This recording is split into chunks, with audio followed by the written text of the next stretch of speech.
the Minnesota Wild podcast, presented by Acrisure.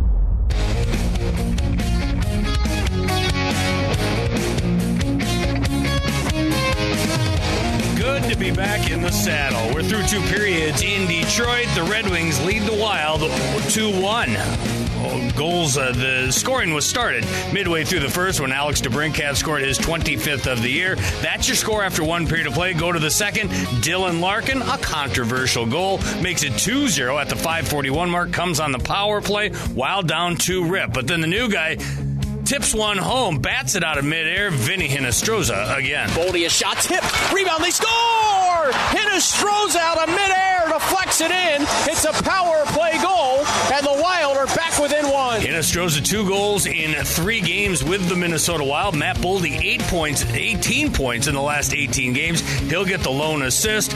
Wild cut the lead in half, and really, not only are they getting goals, but how about the stellar stops by Marc-Andre Fleury in goal? Kane again, right wing boards, carrying in the Wild zone, dropped it off, open. Gustafsson a shot, shoulder save, Fleury, rebound in front. Fleury fouled it off on his backside.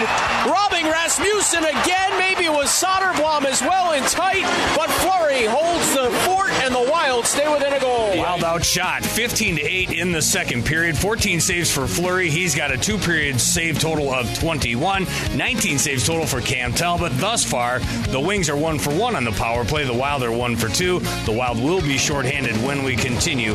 Matt Boldy in the box. Let's send you back out to Little Caesars Arena. Tom Reid with today's goal scorer. At the end of 2 periods, the score right now is Detroit 2, Minnesota 1. Downstairs right now is a guy who certainly has helped Minnesota with a goal in this hockey game, Vinnie Hinostroza. And I guess, first of all, Vinnie, take us through that second period. And you guys are so good in that first period, backed off a little bit in period number 2. Yeah, I think obviously they kind of controlled some of the game there in the second. I think coming out for the third, we have an opportunity to shut down their power play, gain the momentum back, and take over that third and put ourselves in a good position to win. So that's what we're going to look to do. A lot of excitement with what's going on recently with the U.S. and Canada and so on. I'm sure that as players watching from afar, it had to be fun for you guys also watching the game unfold.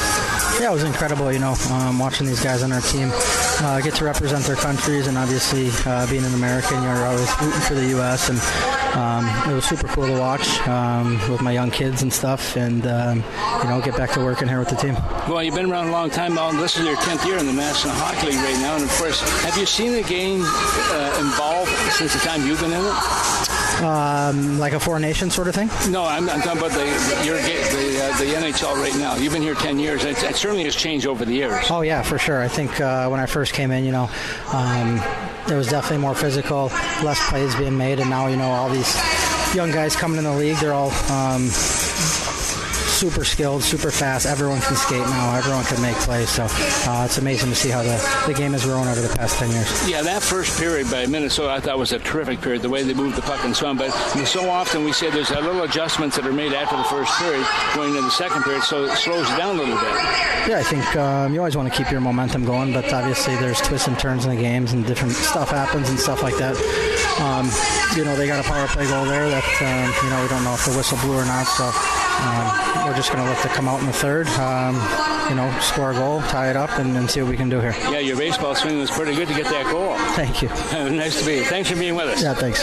Vinnie Hinostroza, our guest down here. Kevin, let's go back to you. Thank you, Tom, for joining us in the intermission. Vinnie Hinostroza will get a gift certificate down to Tom Reid's Hockey City Pub. Quick break, and then when we continue, Tom Reid's Hotline. Get your questions, and now text us, 64686. We're giving away Wild Wings tickets next. This is Wild Hockey, presented by XL Energy.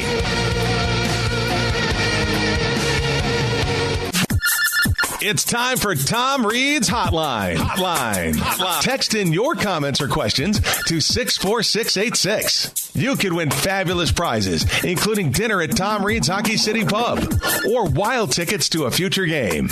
And now, Tom Reid's Hotline.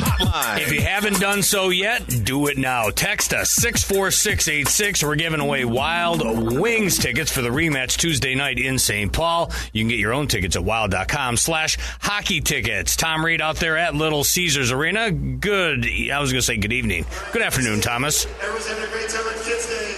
Have fun. No, did he ditch us? Let's go rugby. I think he bailed on us again. That's not very nice, Mr. Tom Reid. You've got business to attend to with the Minnesota Wild Radio Network, and he dumped out on us once again. But that's all right. That'll give us an opportunity. Oh, let's go out to Tom Reid. Tom, sorry we weren't feeding it to you. Good afternoon, my friend. Tom, you there with me? I'm here. How are you doing? Good afternoon, sir. Oh, good afternoon. How are things there? It's never been better. You made me worried, and it was on our end, so it had nothing to do with you. But we're doing a Tom Reid's Hotline, and we're going to take some questions here from the fans. How does that sound? It sounds great. Did you get the interview or not? I did. We played it. It all was fantastic, and it was great to hear Mr. Vinnie Hinostroza. Also great to see you, or to hear your voice as well. Let's jump right into it. Jeff, you been drinking or what? No, I'm navigating on the fly, my friend. It's unbelievable. Let's go to Lake of the Woods. That's all where right. Jeff is. He wants to know which Wild player impressed you most at the Four Nations tournament. You got 5 to choose from. I'm going to go with the winning goaltender.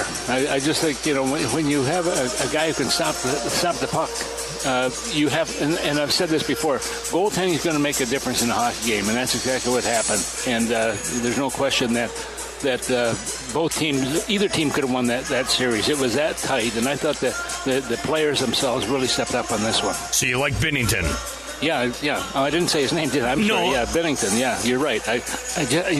He's been subjected to a lot of abuse on social media, the way he was playing and so on, but he stepped up on that one. He was really the difference in that game. No doubt about it. How about which Wild player impressed you most of the 5 that showed up? Boldy. I have to go with Boldy. I just thought he had a terrific series. There's no question. I mean, the elevation of the game was tremendous because you had so many future Hall of Famers and all-star players playing in that whole series. And everyone figured, and I said Canada would be number 1 and the U.S. would be number 2. But as the game went on, I thought, boy, this could change in a hurry. But give both teams a lot of credit. They really stepped to the plate. And when you have over 16 million people watching it, they certainly made a name for hockey. Yeah, no doubt, and it did a great job for the young guys that were in that Wild uniform, battling for their country, the Swedes and Team USA from the 218 area code.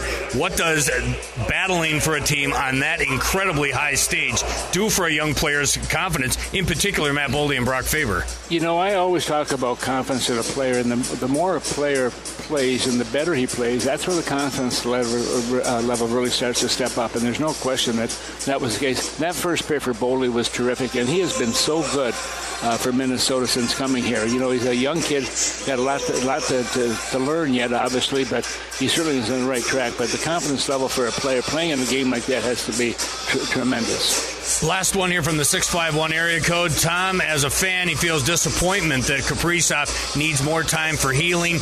In what ways do you think that impacts the players and the team as they continue to play without him?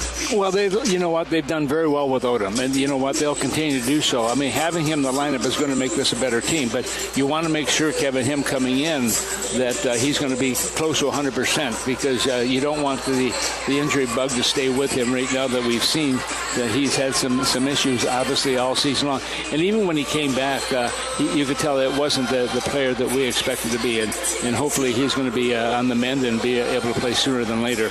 I hope you're right. Thomas, thank you. Thank you. That is Tom Reid at Little Caesars Arena, where the Wild trail the Red Wings 2-1 after 40 minutes of play. Vinnie Hinostroza, his second goal in 3 games with the Minnesota Wild, cuts the lead in half on the power play. That's where we sit through 40 minutes. Wild trail the Red Wings 2-1, as mentioned.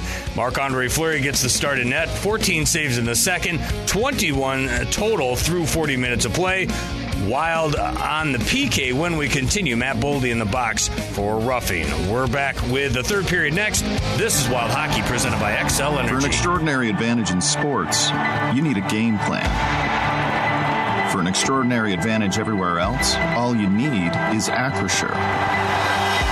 With a high-tech human approach to insurance, cybersecurity, and more, Acrisure helps you take care of what you care about. That makes winning easy. See what Acrisure's extraordinary advantage can do for you at Acrisure.com.